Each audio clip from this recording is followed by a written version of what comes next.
Deus abençoe, queridos amigos, e novamente com nosso podcast Conexões. E claro, esse ano vamos começar com tudo, né? Hoje temos um convidado de luxo, temos o Thiago, que já está aqui conosco, uma pessoa hoje, nesse momento, muito conhecida no Brasil. E hoje vamos ter um tema espetacular para você que já está entrando, só para te dizer, vamos falar sobre narcisismo, patologia pastoral. Então, é uma coisa que nós pensamos para abordar esse título do nosso podcast. Então, falamos, temos que falar, tem coisa que deve ser falada, então vamos falar com o Tiago.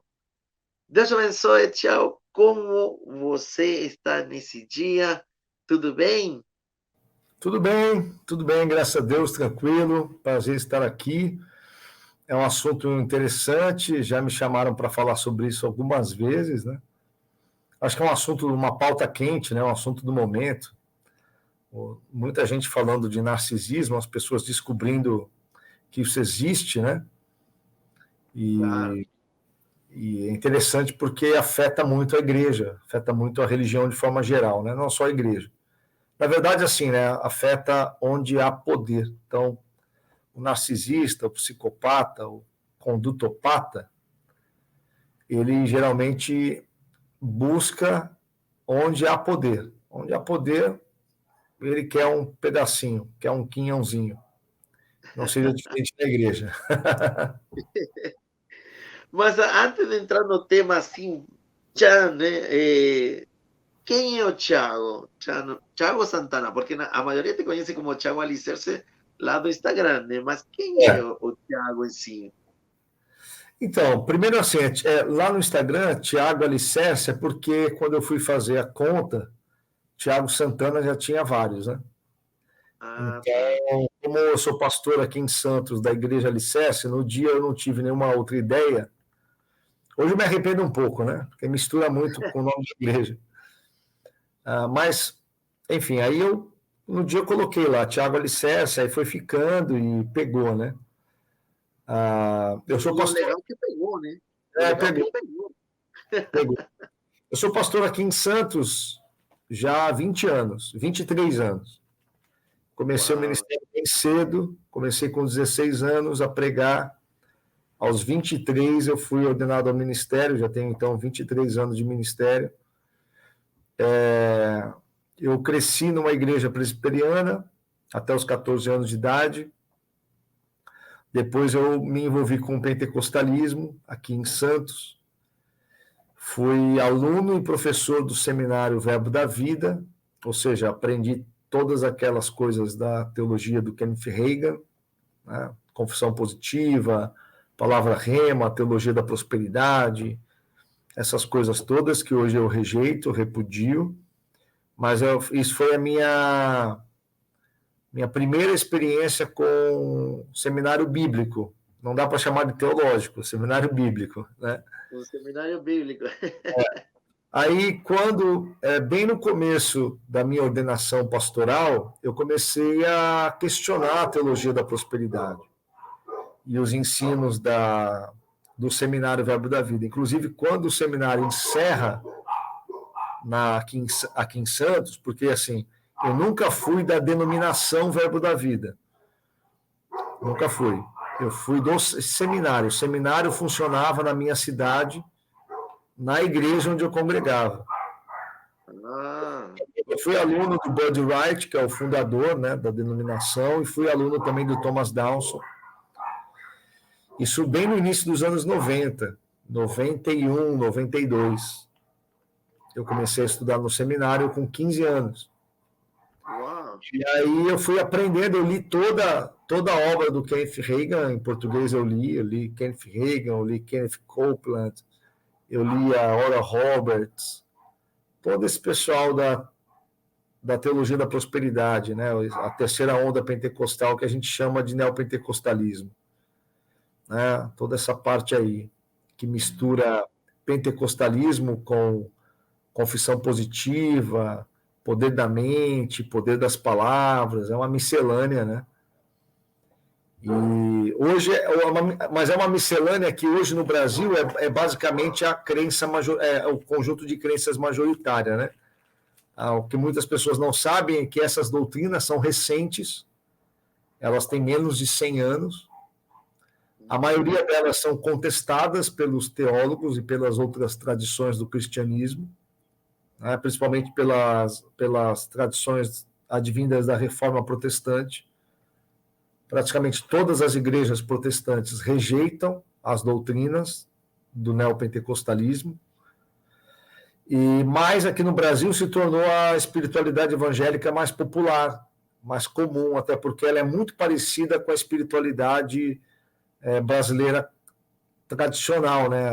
O sincretismo religioso entre catolicismo e as religiões afro-ameríndias é uma espiritualidade supersticiosa, sincrética, mística no sentido pejorativo, animista, magista, feiticeira. Então, o neopentecostalismo é muito palatável ao senso espiritual brasileiro, né? A gente precisa entender esse fenômeno, né? O neopentecostalismo é popular no Brasil porque ele faz sentido para o brasileiro médio, porque ele é muito parecido na sua ética e na sua praxis com as crenças dessa miscelânea catolicismo e religiões afro e ameríndias, né? Uma das coisas que eu vi muito legal de você também é que você tem acompanhado os movimentos da década de 90 para cá também, né? Sim, vi tudo isso, E aí o que acontece? Quando comecei ali os anos 2000, a coisa parou, eu comecei a amadurecer, né? Comecei a ficar mais adulto.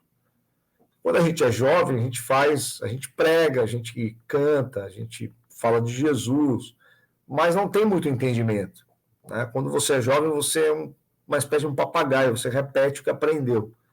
Conforme eu fui pensando por mim mesmo, eu fui percebendo as incoerências, né? Então, por exemplo, lá no neopentecostalismo, na teologia lá do Reagan, do Verbo da Vida, você aprendia que se você está doente é porque você não tem fé, ou se você está doente é porque você deu uma brecha, ou se você está doente é porque você está perdendo para o diabo, né? E aí você olha, a pessoa está te ensinando isso de óculos, né? Ou você vai lá ver o Kenneth Reagan, ele tem problemas na família, né? Então, assim, você tem um discurso onde a santidade é medida pelo sucesso, pelo acesso aos bens materiais. A bênção de Deus é a fortuna, é a sorte com relação às coisas materiais.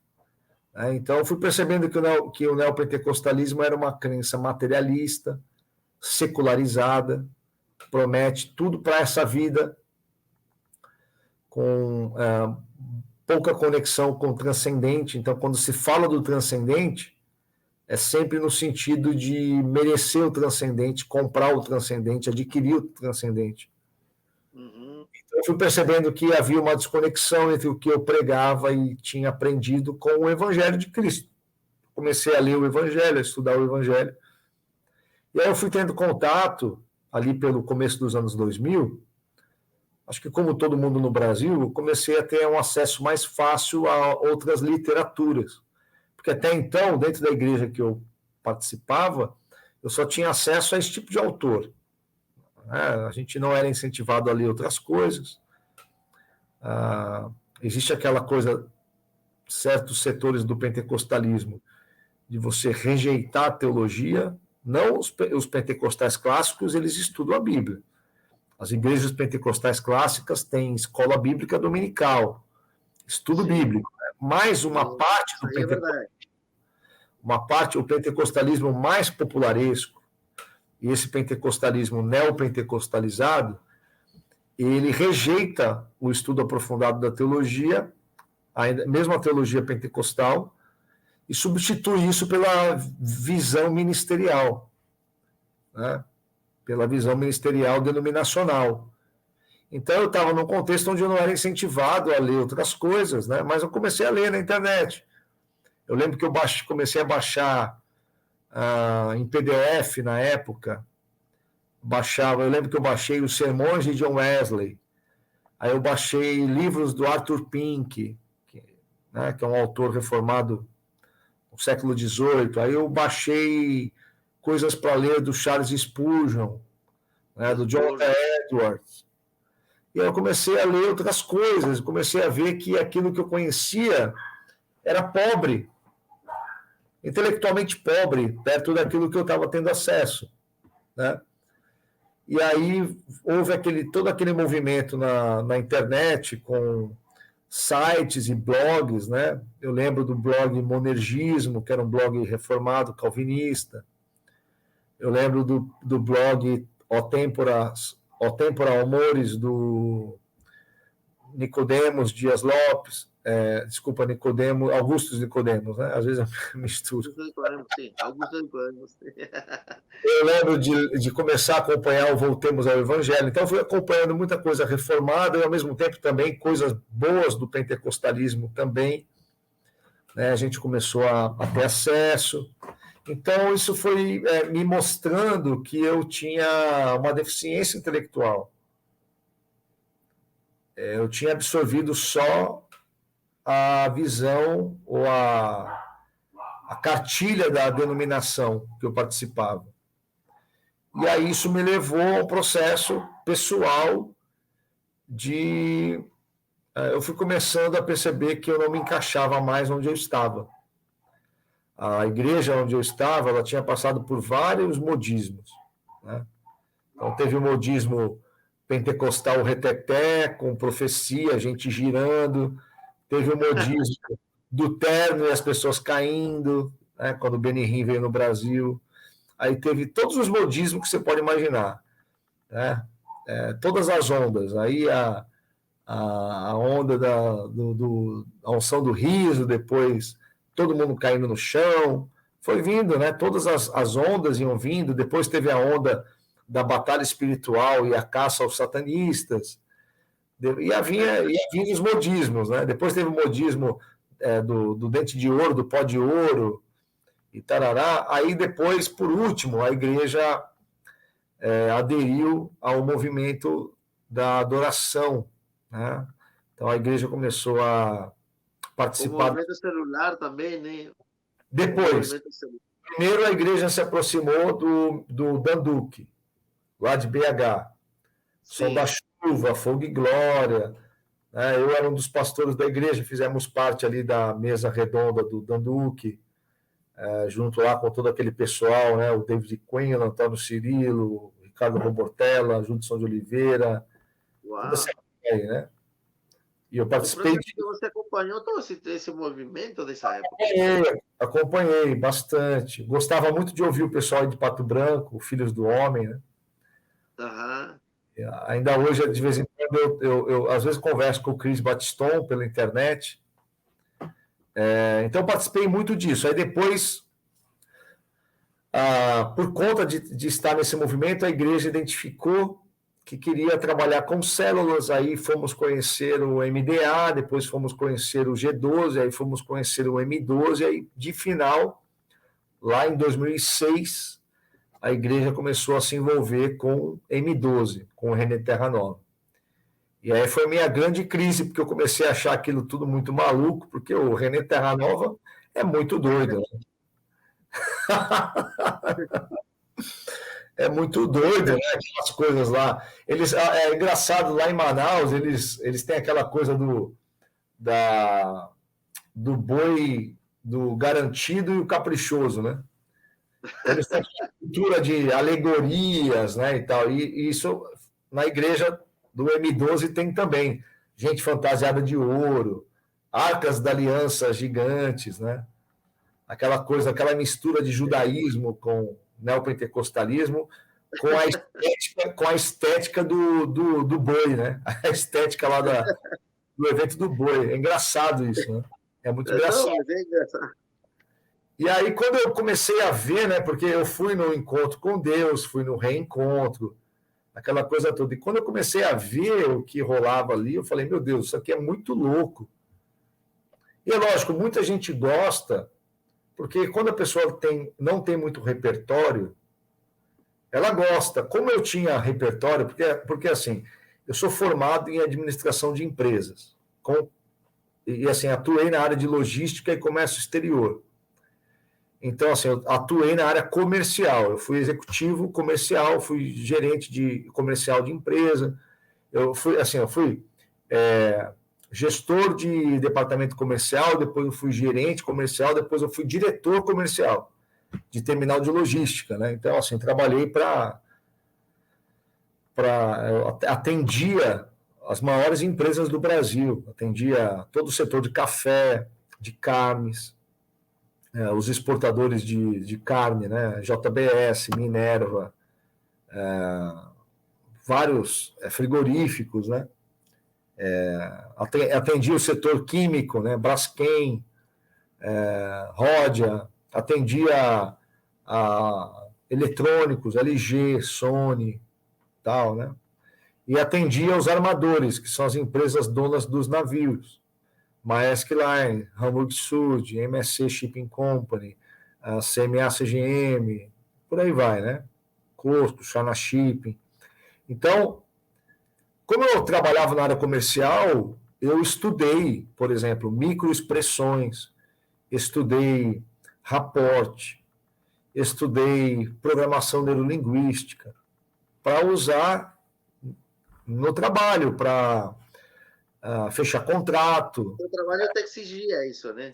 Sim, porque, por exemplo, discutia contratos em valores elevados. Então, você tem uma empresa, você vai fechar com uma grande empresa, então todas as técnicas que você puder utilizar para fechar uma negociação, você vai utilizar. E, na minha posição, eu era a pessoa que tinha essa incumbência. Então, embora eu tinha outros colegas e sócios e pessoas acima de mim, mas eu era o responsável por convencer o cliente. Né? Eu lembro que uma vez eu fui para Barretos, fui na Minerva, e fechei um contrato com a Minerva, valor altíssimo, né, de prestação de serviço. Por quê? Porque eu fui preparado, eu estudei a empresa, eu estudei as pessoas que iam me atender, eu pesquisei quem eram as pessoas, pesquisei coisas da vida particular deles que poderiam ali eu comentar na reunião, assuntos em comum, coisas que nós estudamos nessa área. Então, como eu tinha repertório, eu sentava lá no encontro com Deus e eu identificava, isso aqui é programação neurolinguística, isso aqui eles estão querendo... por exemplo, você entra lá no encontro com Deus, foi assim comigo, né? Você chega num ônibus, tudo fechado, você não pode olhar para onde você está indo. Então, você já tem ali uma desorientação cognitiva. Você está rodando de ônibus sem saber para onde você vai, né? Janelas fechadas. Chega no local, desce do ônibus um corredor de fogo. O fogo tem um papel no nosso inconsciente de nos conectar com o primitivo. Então, eu já estou desorientado, eu já desço no corredor de fogo, e aí eu vou para uma cerimônia numa cruz de madeira pegando fogo para eu colocar meu pecado no papel. Então, tudo isso são técnicas de manipulação. Aí você vai entrar num ambiente, vai ficar dormindo mal, comendo mal, vários dias, tendo palestras maçantes, demoradas, com música de fundo, com vários estilos. Todo o teu inconsciente começa a ser trabalhado, né? Muita gente, quando a gente fala disso, eles dizem, mas para mim foi bom, para mim foi uma bênção. Tá bom, foi bom para você, beleza. Mas isso não significa que essas técnicas não estão sendo utilizadas. Eu não quero ser manipulado. Eu não quero que façam isso com os meus filhos. Tá? Então, se precisa disso para pregar o evangelho, então o poder não está no evangelho, o poder está nas técnicas. Né? Então, quando eu vi tudo isso, eu fui, dentro da igreja que eu estava, eu fui uma voz contrária à implantação daquilo na igreja. E aí, esse processo foi me tornando inadequado na igreja. Então, eu comecei a destoar dos demais pastores. E um dia eu cheguei e falei, um dia eu percebi que eu não cabia mais ali, aí eu pedi licença e falei que eu estava saindo. Só que eu era uma das lideranças mais influentes da igreja. E no começo, todos achavam que eu ia sair e montar a minha igreja. Então a perseguição foi total, né? A desconstrução do Tiago foi total. Então, eu me tornei o herege, o herege, anticristo, pecador, né? Só que eu não queria abrir outra igreja, porque eu não estava convicto das coisas que eu acreditava. Eu estava num período ali de mudança de cabeça, né? Eu estava saindo daquela bolha. Então eu fui trabalhar e falei para eles, eu disse assim, olha, não vou abrir uma igreja, fiquem tranquilos, não precisam me perseguir. Eu não vou abrir igreja. Eu não abri igreja. Eu fiquei quase 3 anos sem pregar. Com exceção de uma ou duas viagens que eu fiz para dar aula em seminário fechado, eu fui dar aula 2 vezes na escola de ministérios do Catch the Fire lá de Novo Hamburgo, mas eram escolas fechadas, né? Então, eu não preguei na minha cidade por 3 anos. Por quê? Porque eu não queria que ninguém dissesse que eu dividi a igreja, que eu arrastei o povo, sabe? Que eu fui... Agora, tem um pastor aqui de Santos fazendo isso agora. Ele está saindo de uma igreja neopentecostal grande. Fizeram ontem uma cerimônia lá, ele se despedindo do apóstolo. Um teatro, né? Porque um sabe os pecados do outro. Um sabe os pecados do outro. Então eles fazem um acordo, ó, tu não conta os teus, eu não conto os meus. Já está indo abrir a igreja dele, todo mundo já sabe onde vai ser e tudo abençoado, mais. Está abrindo a igreja, mas abençoado. Eu saí e fui ver minha vida. Fui cuidar da minha esposa, dos meus filhos. E só voltei a pregar quando eu tinha convicções e sabia o que estava falando. Aí eu voltei a pregar. Eu fiquei durante 6 anos pregando aos domingos sem oficializar a igreja. Então, eu trabalhava a semana inteira na logística e domingo eu fazia um culto. E eu dizia para o povo, olha, isso aqui não é uma igreja, isso aqui é um culto. Nós somos uma comunidade de irmãos, todos nós aqui estamos querendo entender o que Deus quer da gente. Então, se você quer uma igreja, aqui não é o teu lugar, aqui é um grupo, é uma comunidade de irmãos. Se você quer uma igreja com departamento, com membresia, com estatuto, não é com a gente aqui que você vai ficar. Agora, vai chegar o momento da gente oficializar a igreja, quando a gente perceber que está maduro, que já tem um time aqui, que já tem gente querendo fazer isso acontecer, a gente vai fazer. Então, nós ficamos assim durante 6 anos, eu trabalhava de segunda a segunda, a logística assim, é um negócio que é para louco, para maluco, porque não para. Eu tenho vários amigos ainda do ramo, quando eu encontro com eles eu dou risada deles, porque, por exemplo, eu jogo futebol toda terça-feira, e aí tem um amigo lá no futebol que tem uma empresa grande aqui, ele é um dos maiores embarcadores de algodão do Brasil, né? Ele embarca milhares de contêineres por mês de algodão, ele é uma empresa que faz a parte logística para várias trading companies, né? Para exportadores de algodão. E a gente jogando futebol e o telefone dele tocando lá fora, e aí ele acaba o jogo, pega o telefone, resolve alguma coisa lá, e eu rindo dele, né? E eu falando para ele, não tenho saudade nenhuma disso. Tenho saudade nenhuma disso aí. Então, em 2019, a gente resolveu oficializar a igreja. E aí nós juntamos um grupo de irmãos, a igreja ainda era pequena, nós tínhamos 25, 30 pessoas conosco. E eu falei, gente, vocês querem formalizar a igreja? Vamos formalizar. Aí formalizamos a igreja, só que aí veio a pandemia. E ficamos aquele período todo em casa, né? Então, mas aí depois disso, nós já começamos a trabalhar com a igreja um pouco mais intencionalmente, né? Para fazer a igreja funcionar. E hoje a igreja está ganhando corpo, ganhando forma, crescendo, se desenvolvendo. A gente já tem aí passando um pouco de 100 pessoas na igreja. E ela não para de crescer, cresce praticamente todos os domingos. Sempre tem gente nova chegando. Então, essa é basicamente a minha história, né? Resumindo a coisa toda. Eu comecei muito cedo, né?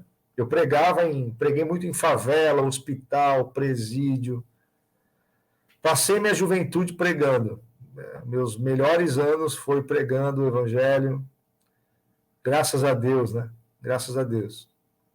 Isso aí é positivo, porque eu também tenho uma história da minha adolescência, da juventude, de essa fase tão legal de pregar o evangelho, de sair nas filiais da igreja, levar o evangelho, até ir em lugares inóspitos que a gente ia caminhando, e não era um dia, dois, foram anos servindo a Deus, e isso aí é o positivo, né?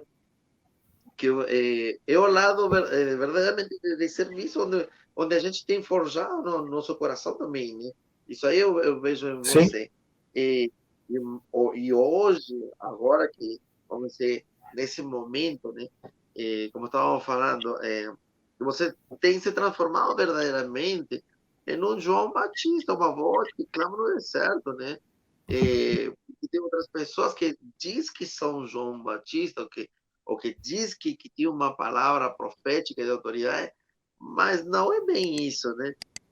E eles não leem, como eu te falei, as letras pequenas, que o cara perdeu a cabeça por causa, né, da mensagem que ele tinha. Isso aí eu vejo bastante em você, porque você hoje está trazendo uma palavra que está confrontando verdadeiramente o evangelho que é pregado hoje. Logicamente que a gente vê que não é só no Brasil, é no mundo todo, como o evangelho está distorcido em muitos aspectos, muitos pontos, né? Mas Deus está tendo misericórdia, e Deus está levantando homens como você para esta geração, né?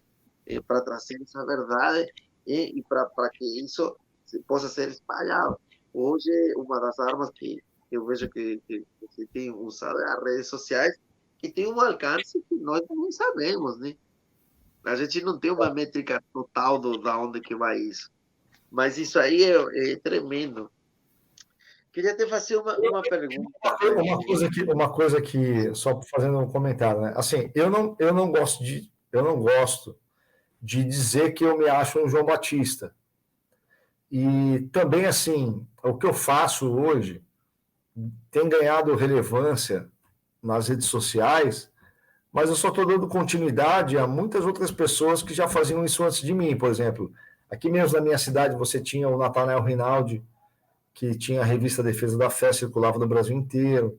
Tem o pastor Carlos Romero, lá de São Paulo, Paulo Romero de São Paulo, e vários outros. O próprio César Cavalcante, lá da Rádio Musical, também era um apologeta.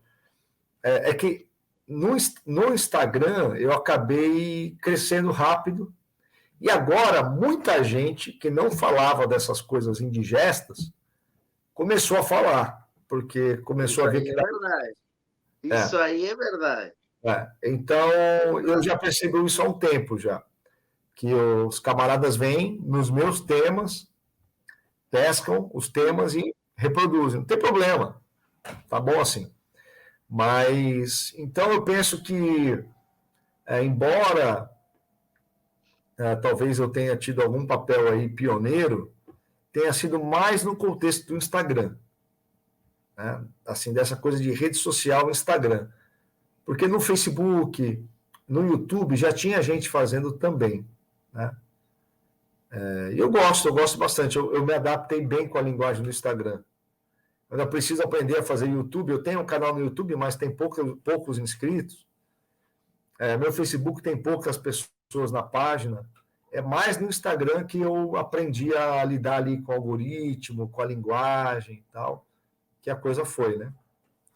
Sim, mas uma coisa que é interessante que a plataforma também tem ajudado um pouco, né? Sim, Mas o Brasil é um país que o Instagram hoje está muito mais em auge, né, que o Facebook. sim, Então, sim, isso aí é positivo também. sim, O Facebook como que ficou um pouco para trás, né? Mas o Instagram, eu acho que tem sido quem impulsionou a mensagem que você tem, né, hoje. É, o que é ser narcisista em si? Eu sei que você tem estudado bastante sobre isso, mas o que é ser um narcisista em si? é assim, o comportamento narcisista é um transtorno, ele não é uma loucura, né? O narcisista ele não é um louco, por exemplo, né? Sim, É sim. Porque tem o muitas pessoas narcisismo que têm, eu acredito que têm lido nas tuas redes, mas quem sabe não sabe a terminologia bem do que é, né? Por isso que estou te perguntando. é, é um transtorno de personalidade que é marcado por uma percepção exagerada de si mesmo. Geralmente o narcisista é alguma pessoa que carrega um trauma, trauma na infância, de abandono, de maus tratos, alguma coisa desse tipo, e aí ele adquire uma espécie de sistema de autodefesa psicológico que faz com que ele uh, faça a sua personalidade uma coisa superlativa dentro do seu mundo interior, né? Para conseguir lidar com a realidade, lidar com as coisas que o atormentam e que o machucam. Né? Então, assim, é um transtorno mental, né? Essa pessoa, o narcisista, é alguém que vai exigir e ter a necessidade excessiva de atenção e de admiração. Isso vai produzir uma série de comportamentos. E uma das características do narcisista, que é muito parecido com o da psicopatia, embora o narcisista não seja um psicopata necessariamente, quase todo psicopata ou todo psicopata é narcisista também. Mas nem todo narcisista é psicopata. Tá? Tem pessoas que são narcisistas, mas não são psicopatas. Agora, todo psicopata é, em algum nível, narcisista. E o narcisista ele tem uma deficiência na empatia. Ele, para satisfazer as suas necessidades na busca por admiração, aceitação, validação e grandeza, ele passa por cima de quem ele tiver que passar. Tá? E o narcisista tem algumas características típicas, né?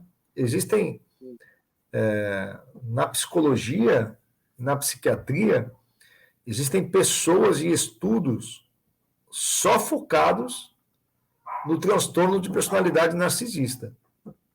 Então, assim, é uma coisa que possui aí muita gente produzindo conteúdo, escrevendo livros, estudos, artigos sobre essa temática, né? E agora, recentemente no Brasil, houve o lançamento de um livro chamado Uma Igreja Chamada Tov, né?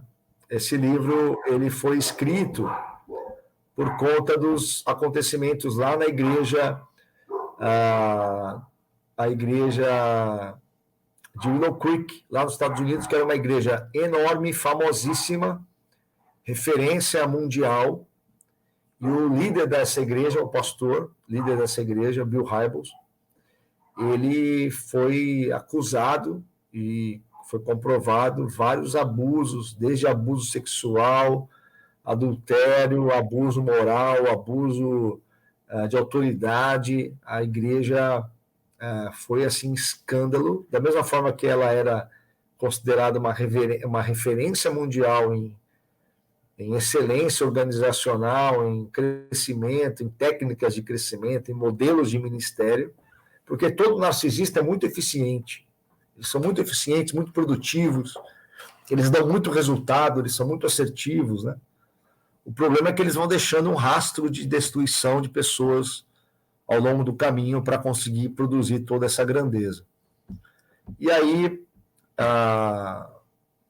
o Scott McKnight e a Laura Barringer escreveram esse livro, Uma Igreja Chamada Tov, que é um livro que tem o objetivo de municiar os cristãos com informações, com alertas e orientações para ajudar as pessoas a identificarem sinais de uma cultura tóxica, né?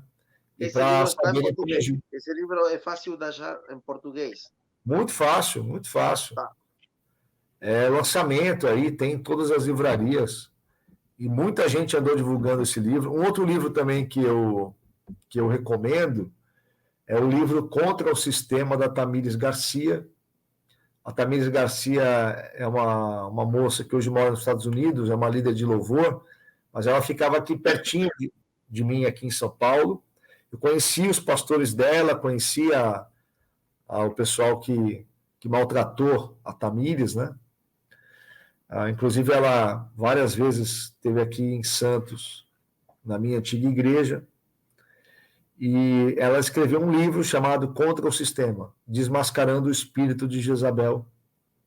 Porque o espírito de Jezabel é exatamente esse espírito da liderança corrompida, da liderança narcisista, né? Então, eu recomendo essas duas obras aí. São recentes, são fáceis de achar, e existem outros, né? Por exemplo, tem um livro chamado Ponerologia. Os psicopatas no poder, tá? Ponerologia é o nome que se dá ao estudo sobre o mal, o estudo sobre a maldade. E esse livro fala sobre como os psicopatas... Né? Aí estão algumas notícias sobre psicopatas. Alex aqui. Então, a Siri, né? Alexa não, a Siri. Aí o livro Ponerologia também é interessante, porque ele tem uma base teórica. Eu tenho vários livros sobre esse assunto. Outro livro que eu gosto também é O Efeito Lúcifer. Esse é difícil de achar, porque acho que já saiu de catálogo, que é um livro do psicólogo Philip Zimbardo, que é o psicólogo que criou a teoria das janelas quebradas, é o psicólogo do experimento de Stanford, que é muito famoso também, tem documentário, filme na Netflix sobre isso. E o livro dele, O Efeito Lúcifer, é um outro livro que explica a maldade no ser humano. Eu tenho também A Banalidade do Mal, da Hannah Arendt, que é uma filósofa judia, que escreveu sobre o nazismo, a Segunda Guerra, por que pessoas comuns se tornaram monstros durante o nazismo e o regime do Terceiro Reich. Então, ela tem todo um estudo sobre isso. Um livro excelente, A Banalidade do Mal, da Hannah Arendt, onde ela vai falar sobre o caso de um oficial nazista, inclusive, que viveu no Brasil e na Argentina, e que ele foi preso, levado à corte de Haia, e foi julgado, e lá na corte, quando perguntaram para ele, por que você matava? Né? Por que você matava? E ele respondeu, porque eu recebia ordens. Né? Então, existe todo um estudo científico que mostra que, quando nós estamos obedecendo uma autoridade, de uma certa forma, nós nos eximimos da responsabilidade e aí nós somos capazes das piores maldades. Só porque alguém está comandando. É como se eu dissesse, estou obedecendo, eu me despersonalizo, eu estou obedecendo uma ordem. Então não sou eu que estou ferindo, não sou eu que estou matando. É como que você passou a responsabilidade para outro. Não, eu estou destruindo isso aqui porque o outro me mandou, não é problema meu. Exatamente. Então, existe um experimento que fala sobre isso, agora esqueci o nome, um experimento científico que mostra isso, né? Mostra que as pessoas são capazes de cometer o mal só porque tem uma autoridade. Então, na igreja, o que acontece, né? A gente vê isso muito na igreja. Quando um líder diz assim, olha, não fale mais com ele. Né? Saiu sem a bênção. Né? As pessoas começam a olhar você, de pessoas que caminharam com você, pessoas, às vezes, que você ajudou. Né? Tem um caso aqui em Santos... Aqui em Santos comigo teve um caso assim, tinha um casal que o rapaz, eu tinha investido muito no rapaz, meu tempo. Era um rapaz que tinha vários vícios em pornografia e tal, e a gente conversava, eu ajudava. Depois que ele foi tratado, ele era muito eu investi muito em dar espaço para ele, então eu colocava ele para pregar, colocava ele para ensinar na igreja. E os outros pastores não gostavam dele. Mas eu me dava bem com ele, e eu reconhecia que ele tinha interesse, ele gostava de ler e tudo mais. E eu dava espaço para ele na igreja. E a esposa dele, eu salvei de um afogamento. Eu estava um dia no Guarujá com vários irmãos da igreja e eu olhei assim para o mar e ela, mais duas meninas estavam se afogando.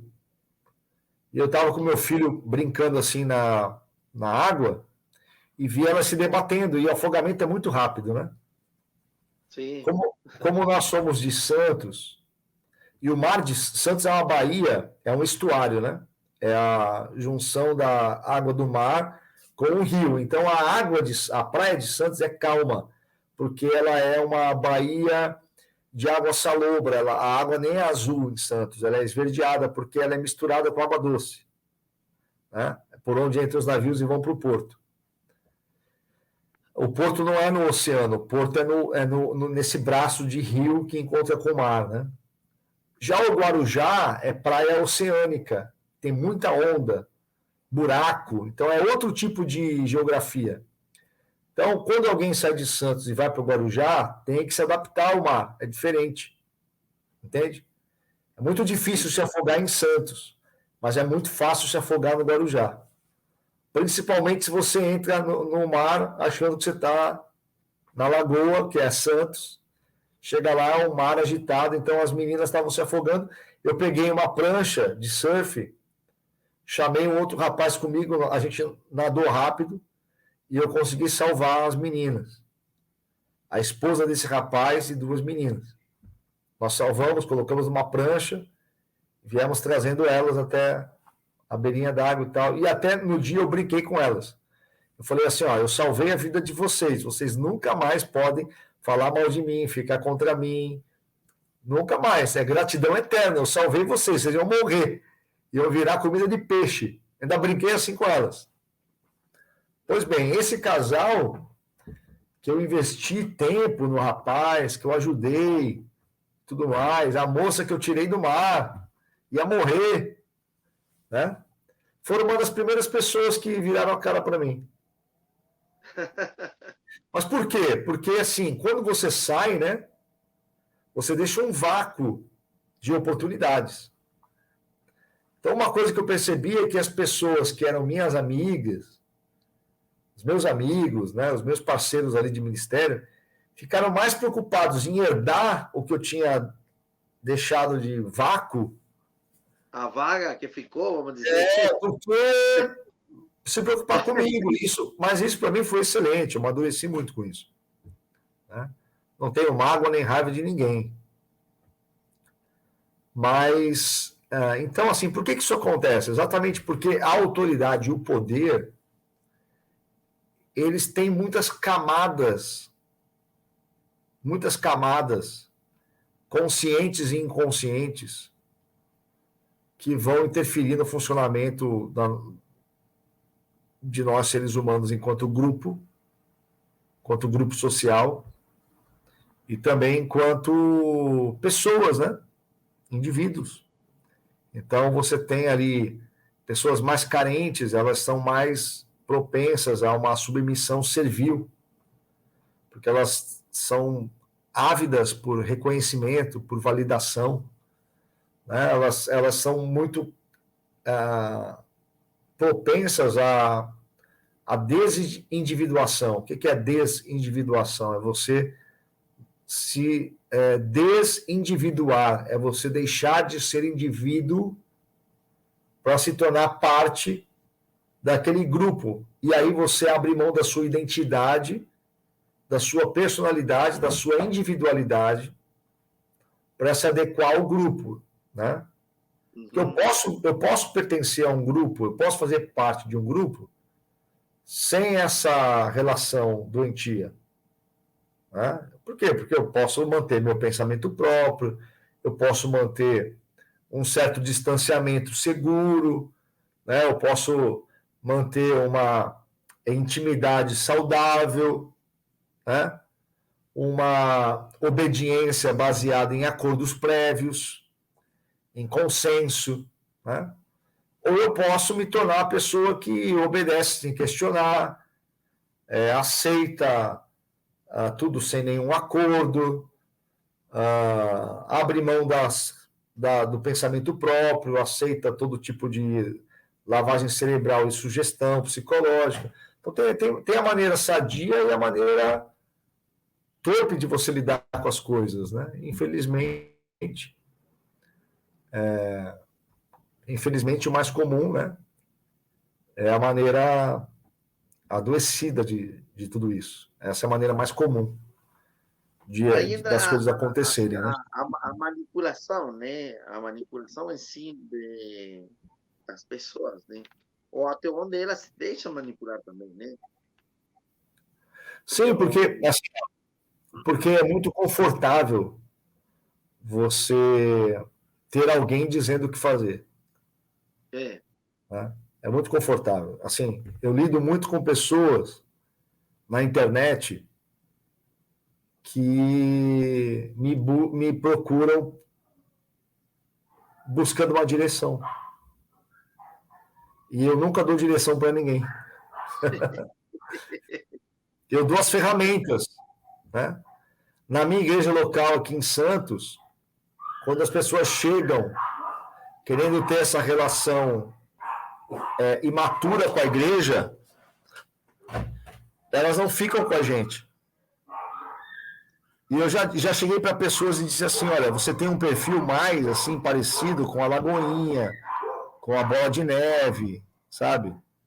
Você quer entretenimento, eu não tenho entretenimento aqui. Eu falo para as pessoas, nós não temos entretenimento aqui. A gente tem um louvorzinho legal, um café legal no final do culto, mas aqui não tem entretenimento, aqui é só Bíblia e cristianismo. Então, talvez a gente seja uma igreja que não faça sentido para você, é melhor você não ficar aqui, porque o que acontece, né?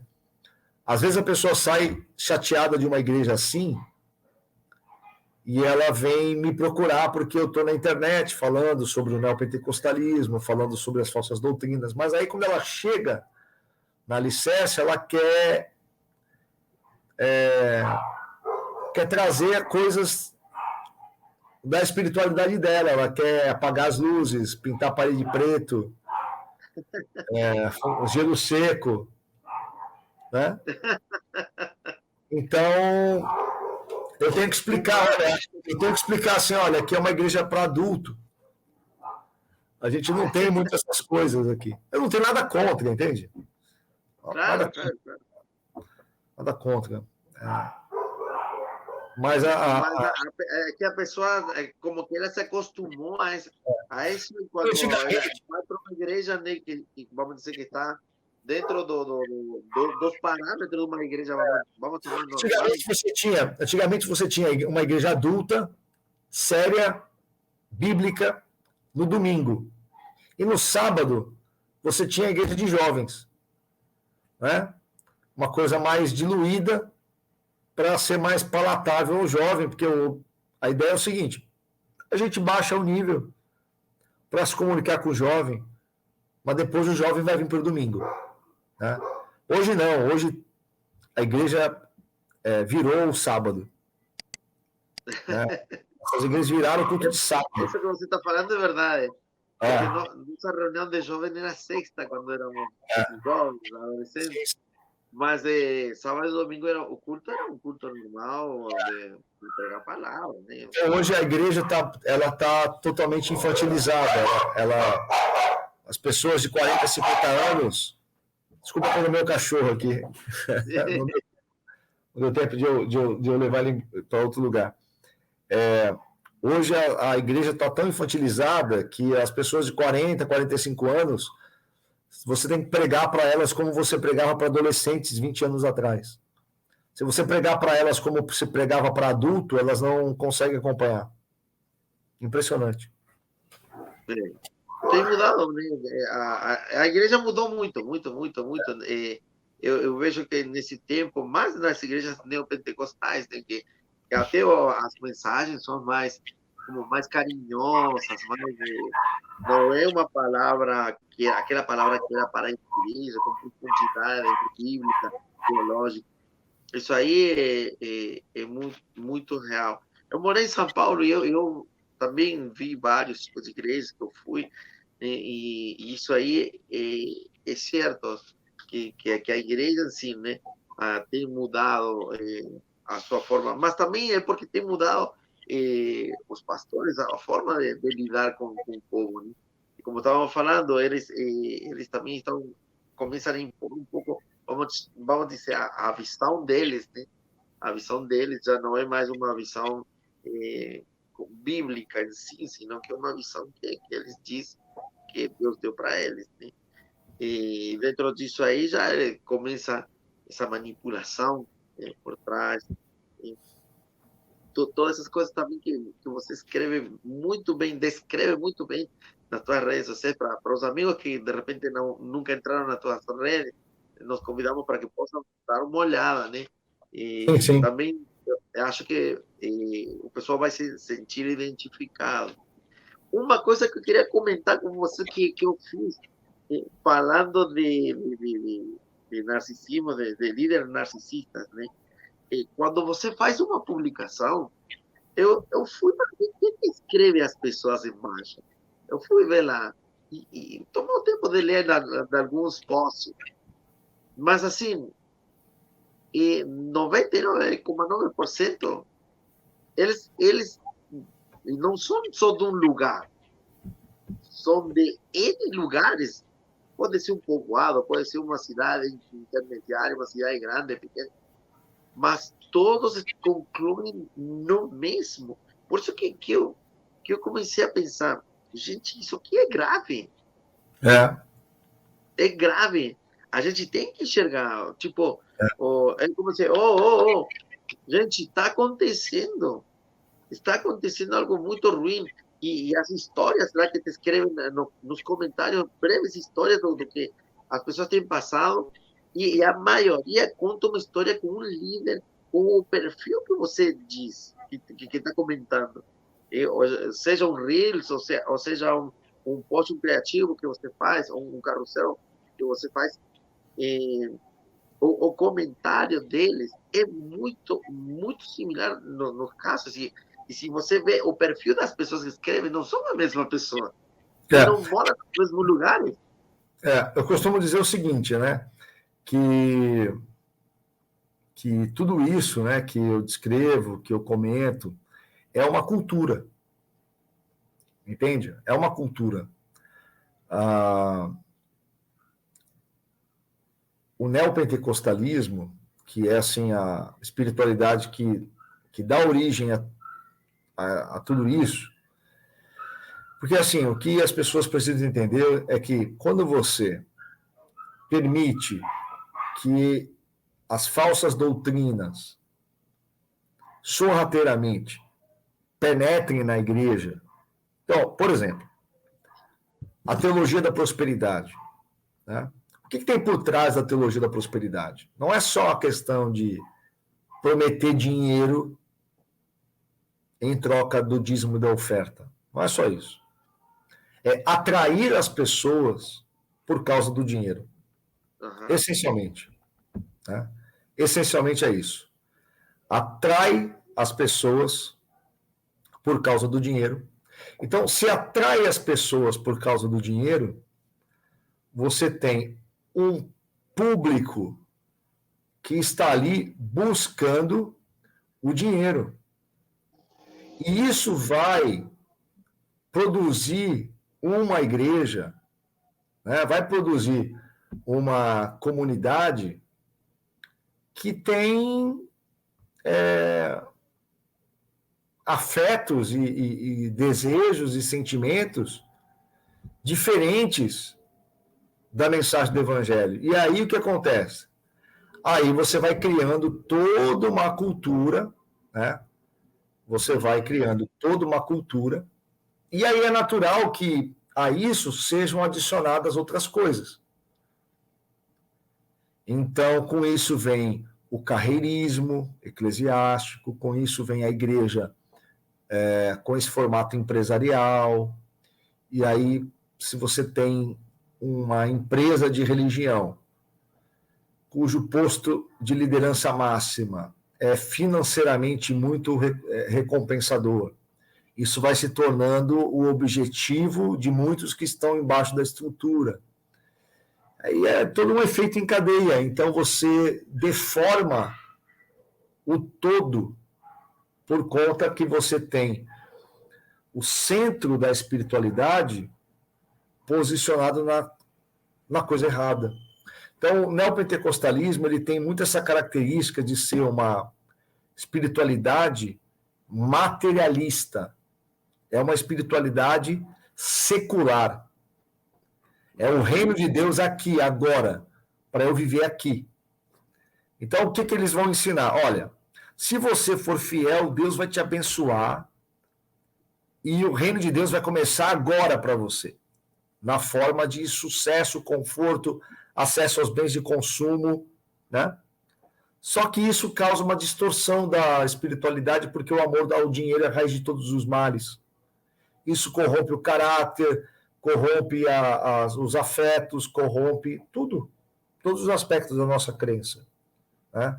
Todas aquelas advertências do Evangelho que Jesus fazia, dizendo assim, olha, a matéria, o amor pela matéria, o apego à matéria, né? Isso é luciferiano. Isso faz o teu coração ficar corrompido. Né? O que aproveita o homem ganhar o mundo inteiro e perder a sua alma? O que daria o homem em troca da sua alma? Né? Então, quando você troca o centro da nossa espiritualidade, você corrompe todo o resto. Então, assim, o que acontece hoje no Brasil é que você tem uma espiritualidade majoritária, que é o neopentecostalismo, tanto nas suas vertentes, quanto na sua influência sobre outras tradições. Então, hoje você tem os neopentecostais, mas você tem muito pentecostal neopentecostalizado. Você tem muito batista neopentecostalizado. Você tem muito metodista neopentecostalizado. Né? Sim. Então, isso... Por quê? Porque por pragmatismo, porque é o que dá resultado, é o que faz crescer a igreja, é o que faz o pastor ficar rico, é o que faz o pastor ficar amigo do prefeito, né? É o que faz o pastor atrair empresário. E aí você vai deformando, até que está acontecendo o que está acontecendo hoje, que o evangelicalismo brasileiro é quase irreconhecível se você olhar para ele pelas lentes do evangelho. Você vai dizer, não, embora tenha aparência de piedade, nega a eficácia dela. você tem aparência, você tem um discurso, né? O discurso sobre Jesus, o discurso sobre Deus, o discurso sobre o céu, mas o patos, a paixão, né? É completamente distorcido, né? O ethos, a ética é distorcida. Você pega o pentecostalismo tinha uma ética transcendente, uma ética puritana, uma ética missional. O neopentecostalismo não. O neopentecostalismo tem um ethos materialista, um ethos econômico, é um ethos empresarial, um ethos completamente distorcido. Aí você falou uma coisa muito interessante que me chamou poderosamente a atenção também do que você escreveu sobre a igreja missional, como tem mudado a igreja.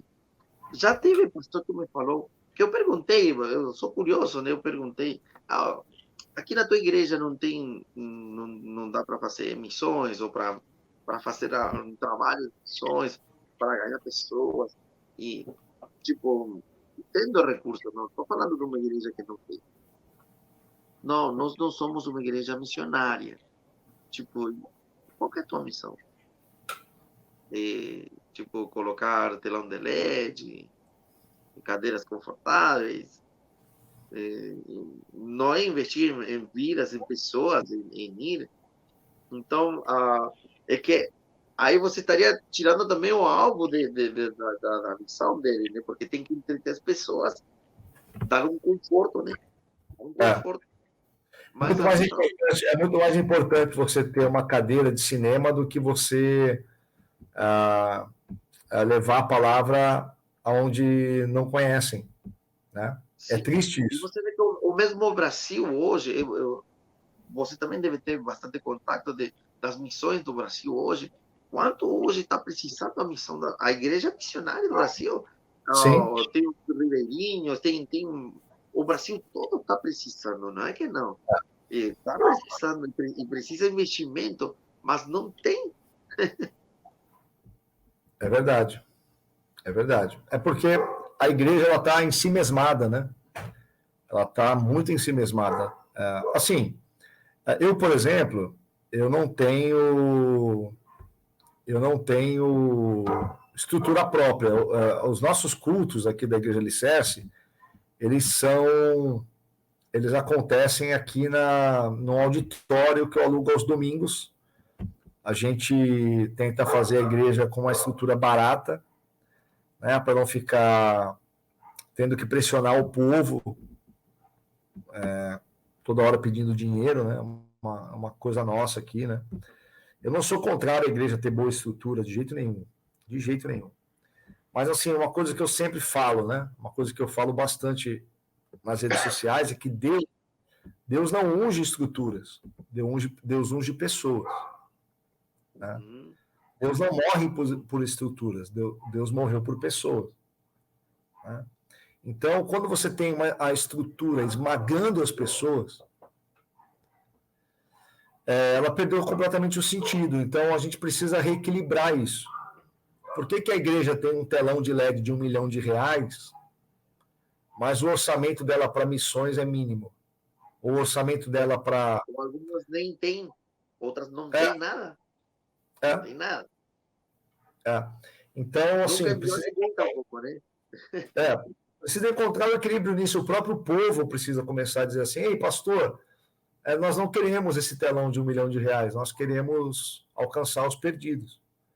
Então, a gente precisa conscientizar o povo, porque o líder, quando ele é um narcisista, ele só vai fazer o bem, só vai fazer o certo, se ele estiver sendo pressionado para isso. Senão, não.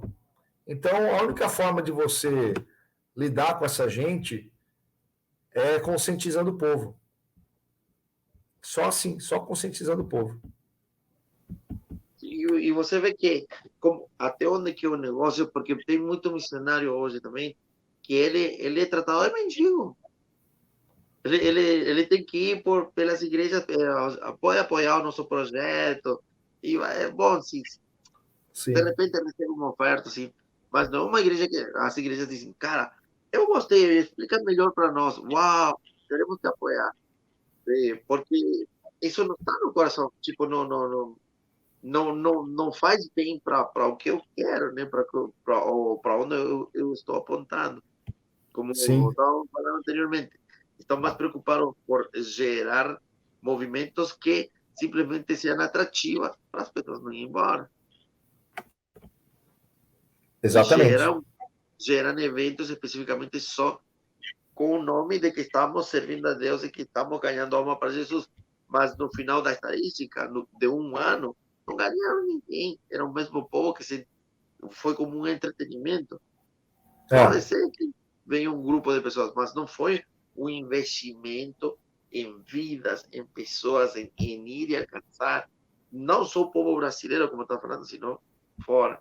Isso também é uma coisa que eu percebi nesse perfil de narcisismo, porque foram várias pessoas que eu vi com isso. Não nos envolvemos com pessoas porque temos outra visão.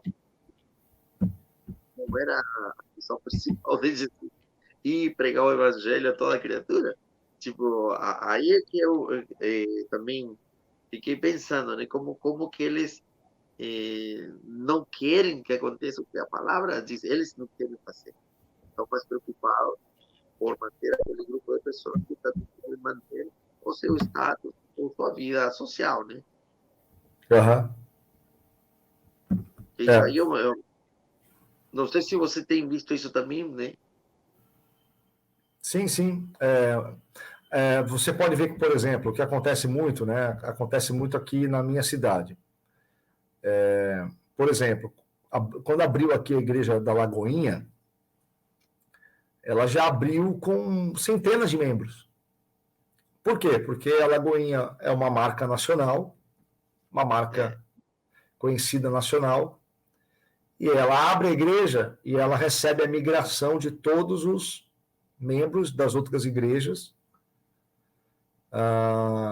que querem agora estarem na igreja que tem hype, né? Que tem aquela frisson, né? Eu não falo isso com nenhum tipo de sentimento assim particular, porque da minha igreja não foi ninguém para a Lagoinha, porque nós somos uma igreja reformada, não é o nosso público, não se sente atraído pela Lagoinha, né? Mas muitas igrejas, muitos pastores se queixaram. A mesma coisa, quando você tem uma franquia de igreja famosa abrindo numa cidade, ela recebe a migração das pessoas. Tá? Então a gente percebe que há uma relação das pessoas com a igreja igual à relação das pessoas com os produtos. Sabe aquela coisa, vai lançar um novo iPhone, as pessoas ficam na fila da loja da Apple, porque a pessoa é um Apple maníaco. Então você tem isso também, esse fenômeno acontecendo na religião. Acontece, assim, é natural, é cultural, mas em se tratando de fé cristã, em se tratando de evangelho, isso é um sintoma de saúde ou é um sintoma de doença? Para mim, é um sintoma de doença. um sintoma da doença, claro que É. sim. É um sintoma da doença. Porque um pastor que foi meu pastor falava assim, Jorge, que tinha uma vez um campo onde tinha uma cerca Deixa eu só e falar uma dentro coisa aqui, eu tô muito aliviado agora e contente, porque subiu uma janelinha aqui para mim, dizendo que ah, o jogo do Santos acabou. E o Santos ganhou do Bahia. Depois eu vou ver como é que foi o jogo. Porque o meu time está lutando contra o rebaixamento, né? claro, E, sim. e eu já estava contando que hoje ia perder, porque o jogo é lá em Salvador, o Santos não ganha uma fora de casa. E aí eu estou falando contigo agora, subiu a janelinha aqui dizendo que o Santos ganhou, eu não estou acreditando. É milagre. Um milagre. Então, Ele falava assim, tem uma cerca, esse campo daqui é de uma pessoa, esse campo aqui de outra, disse, tem ovelhas dos dois lados. Aham. Aí, só que o dono de um lado não dava água, não dava atenção, não dava comida certa. Um dia, depois de uma tormenta, assim, a cerca estava quebrada, estava meio assim, tinha um espaço como para passar para o outro lado. E as ovelhas foram para o outro lado, porque do outro lado o pastor dava de comer, dava água, tratava, cuidava. Então, ele dizia assim: se você tem uma igreja onde você cuida das ovelhas, ensina a palavra, o que vai acontecer? As pessoas não é que vai sair da igreja porque só não sei o quê. Não, as pessoas vão estar lá, serão fiéis a Deus, porque você tem ensinado a palavra. E essas pessoas vão ficar lá porque essas pessoas têm a convicção da fé que têm. E não vai ter um vento de onda que vai levar elas. Isso aí faz muito sentido com o que você fala. As pessoas que congregam na igreja não vão, por quê? Porque eles sabem que elas são bem tratadas, têm a palavra de Deus, são ensinadas a pensar sobre todas as coisas, e não são alienadas, são ensinadas a que tem que pensar, que tem que ler a palavra. Ah, não, não o que me falam, eu pego e tá, isso é uma verdade absoluta, não, senão eu tenho que investigar. Isso aí, eu acho que é o positivo. Por isso que como você falou que na verdade é um sintoma de doença. Não é que está tudo certo, é um Exatamente. sintoma de doença, e de doença grave, né? Sim, Porque se uma migração exatamente. de muitos, é que muitos lugares não está tendo. Sim. É porque Não é? é assim, isso já virou uma cultura, né? E virou o senso comum, virou o normal, o natural, né? Esse padrão, esse comportamento virou o normal e o natural. Então agora a gente vai, o que eu acredito que vai acontecer nos próximos anos, né? Sim, Essa maquinaria religiosa, ela vai continuar crescendo. Existe uma migração hoje, aquelas denominações que foram muito fortes nos anos 90, elas enfraqueceram bastante, as mais midiáticas, né? sim, A Universal, a Igreja da Graça, a Quadrangular deixou de ser uma denominação unificada, né? Ela já tem se dividido, né? As assembleias estão muito neopentecostalizadas, então a gente está vendo agora uma migração para esse neopentecostalismo churchismo, né? Do churchismo, que é uma mistura de espiritualidade mística neopentecostal, coaching, psicologização da teologia, né? uhum, E métodos de expansão empresarial em sistema de franquia.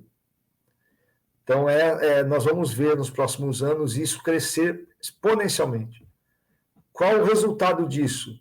Para mim, desigrejamento em massa, porque esse sistema ele causa um esgotamento, um cansaço muito forte, porque esses modelos de igreja eles extenuam as pessoas, né? Elas deixam as pessoas extenuadas, as pessoas saem da igreja para o psiquiatra com síndrome de burnout, com vários problemas desassociativos. E aí o próximo passo disso, no meu entendimento, é a gente experimentar um estágio muito parecido com os países de primeiro mundo, que é de descristianização, né? sim. Tem muitos países que antes eram grandes igrejas fortes para o mundo inteiro, né, missional, que hoje não são mais. Eu também venho de uma denominação que é da Suécia, da Dinamarca, e eles deixaram de ser.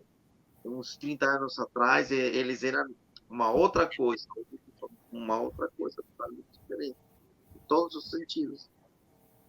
Isso aí é, o que você está falando, uma grande estadística, hein? É uma grande estadística. É. E esse outro problema também que eu tenho, eu descobri, senão que eu vi nos pastores, que a maioria não faz uma estadística da sua igreja, dos últimos tempos, de ver como que tem avançado a igreja, as pessoas que ganharam para Jesus, por que foram embora, fazer uma estadísticas mais corretas, que tem dado certo, que não, mas de uma forma séria, como você fala, adulta, não criança nem adolescente, senão de uma forma adulta, porque eu acredito que a Igreja de Cristo ela tem que crescer, ele tem que amadurecer, e parte dessa maturidade é isso, né? Ter uma estadística séria da igreja, da denominação, aquela que tem muitas fileiras também, trazer uma estadística séria com respeito a que deu certo e que não, né? E se outra coisa que a maioria das vezes nas denominações tem homens que não querem deixar o poder, quem sabe passar por uma pessoa que sim, tem um dono administrativo verdadeiramente pastoral e deixar eles esse lugar, porque realmente eles não estão a nenhum lugar. E isso aí também é narcisismo, né? Porque eles querem ser os únicos donos e senhores e amos, e o próximo líder máximo será meu filho, tipo, como se fosse uma dinastia, né? É uma dinastia, uma monarquia, né? Uhum. Isso aí Exatamente.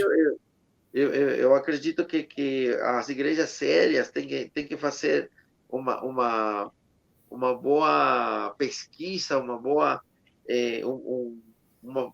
bom tempo de levantar todas essas informações para o rummo da igreja, né? Senão vai acontecer o que você está falando, como uma grande estadística, né?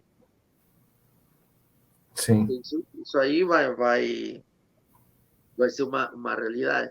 E mais vindo de você, que é uma pessoa que já tem acompanhado os outros movimentos, como nasceram, tiveram um ápice e caíram, né? Começaram, É. chegaram a um ápice e caíram. Então, Eu participei muito, desde o início dos anos 90, de praticamente todas as febres que aconteceram aí do neopentecostalismo, né? Porque eu estava aqui em Santos, próximo de São Paulo, e eu acabava participando de tudo, né? Então eu vi todos esses movimentos acontecendo, e aquilo que é anterior a mim, eu tenho várias conexões, né? A família da minha esposa, o avô da minha esposa, por exemplo, ele era um dos braços direitos do missionário Robert McAllister, né? Que foi quem trouxe para o Brasil isso que depois veio se tornar o neopentecostalismo, né? Então, o Robert McAllister, com a Igreja Pentecostal de Nova Vida, lá no Rio de Janeiro, foi a primeira igreja pentecostal voltada para a classe média, voltada assim para um culto mais contextualizado e com muita ênfase terapêutica, o evangelho como uma ferramenta de busca pelo bem-estar, essas coisas, né? Então eu tenho várias conexões aí, por isso que eu gosto de falar dessa temática, porque eu acho que eu conheço um pouco. Tiago, muito obrigado por teu tempo. Olha, mais de uma hora temos falado meu Deus, muito produtiva. Também, no finalzinho, te dizer que eu tenho postado o link do teu Instagram para muitos amigos na Argentina e que Legal. hoje estão te seguindo. Eu recebi 2 processos por causa de um caso lá da Argentina. Aham. 2 processos. por conta de uma igreja em Rosário. Olha só. Eu fiz um post de denúncia sobre uma igreja em Rosário que tinha uma atuação muito próxima a seitas, né? Muito próxima a seitas. É uma igreja que focada em buscar jovens brasileiros estudantes de medicina. Uau! Por causa dessa igreja, eu fui contatado por rádios da Argentina e pela Globo News também. Mas a igreja lá, ela se blindou, né? E a polícia teve olhando lá e tal, e não conseguiu constatar nada, porque o que acontece é que a seita, muitas vezes, ela é sutil, né? Algumas coisas são muito sutis. Então, e aí o pessoal que se sentiu afetado por isso me processou. Não deu em nada. Eu fui ouvido pelo Ministério Público e julgaram improcedente. Mas eu tive que responder por 2 vezes. Uau! É. Então, Agora eu quero ir em Rosário. Agora eu quero ir em Rosário pregar lá. Tem que ir. Eu quero ir lá pregar. Não, mas vamos fazer uns contatos aí. Vamos fazer Legal. contato. Tenho amigos em Rosário. Que legal. Tenho alguns amigos lá. Tem igreja séria. Eu quero ir lá pregar. Eu quero pregar em Rosário. Eu não preciso de nada. Eu providencio minha passagem. Eu só quero ir lá pregar. Mas vai ser bênção. Vai ser bênção. Eu tenho conhecidos lá. Que legal. Depois Vamos conversar sobre isso aí. Tenho conhecidos lá e sei que vai ser bom.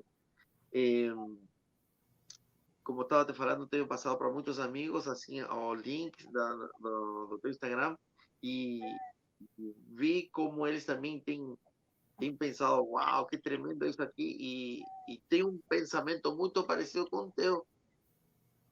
Então, isso aí não Tem muita gente que me chama de países de língua espanhola, Argentina, Colômbia, Chile, pedindo se pode traduzir as coisas que eu digo para o espanhol. Então, assim, eu pretendo futuramente, assim que eu tiver um pouco mais de recursos, ter alguém espelhando meus temas para o espanhol, né?